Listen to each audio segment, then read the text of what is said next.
The price of Brent crude has halved since last summer and recently fell below $50 a barrel.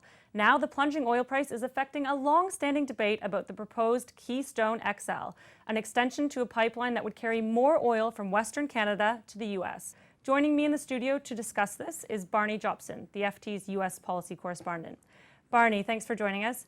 Now, before we get into the price of oil and how it's affecting this debate, can you just briefly explain the background to this proposal? There's already a pipeline, obviously, that carries oil from Canada to the U.S. So how significant is this extension? So Keystone XL is an expansion to an existing pipeline network that will create more capacity to carry oil from the Canadian oil sands, a fast-growing development in that country, down to the U.S. Gulf Coast.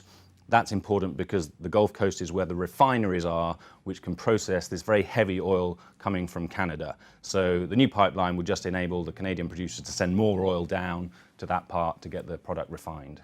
Okay, and can you explain the main differences then between obviously transporting this oil by the pipeline, which you described, versus by rail, and how the low oil price is affecting that? So in the absence of more pipeline capacity, the only way to get the oil from Canada down to the Gulf Coast is by rail. And rail is more expensive than transporting it via the pipeline. So that's why the producers want the pipeline. It would basically enable them to make more money from the project because it's cheaper.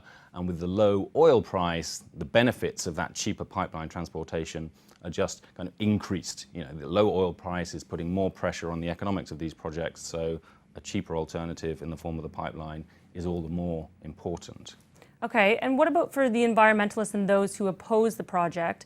Is the low oil price good? Is it helping their sort of side of the argument or not? Well, this is a really contentious debate because the pipeline really pits environmentalists against the oil industry itself. So the oil industry says this project is important because it will enable the refineries to get more business in terms of processing oil. Industry groups generally say it's good because it will create jobs. It will create jobs in the construction process, and it will create jobs once the pipeline's up and running and is operating. Now, environmentalists are very upset about the project because they say it will encourage more production from the Canadian oil sands, and because this oil is a very thick form of crude, that will produce more greenhouse gas emissions when it's burnt. So, environmentalists are glad that the oil price is low because they say that's kind of undermining the economics of the project. Now, some say with oil around $50 a barrel, you can't develop these oil sands in Canada at all, so that's great. Others aren't so sure, but they say the low price means that the difference the pipeline makes in terms of costs is all the more important. So their message to President Obama is, if you block this pipeline, if you say no, it can't be built, you will stop the development of this dirty oil in Canada, and that's the best result for climate change. So for the environmentalists, it really kind of raises the stakes. Okay, so the stakes are raised, as you say, and this has obviously been a hugely contentious issue, a political issue in the US and in Canada. But now that Republicans have just taken control of Congress, where does this leave the debate in the US? Well, the debate's firing up because, as you say, the Republicans are in control of both houses of Congress, and the president is against them. Now, what's happened this year is the Republicans have said they want to make approving the Keystone pipeline one of their top priorities, indeed their first priority. But the president has already come out very quickly and said he will veto any bill to approve the pipeline. So he's not saying that he's going to stop the pipeline at all costs, but he's indicating a great degree of skepticism, more so than he has done in the past.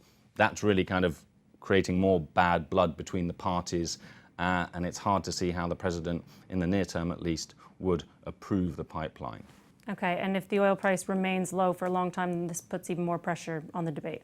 Yeah, the longer the oil price remains low, the more important the pipeline becomes in kind of making the economics of the oil sands production in Canada work. But we should remember that the oil price is cyclical, it's low now, nobody knows if and when it's going to go back up again.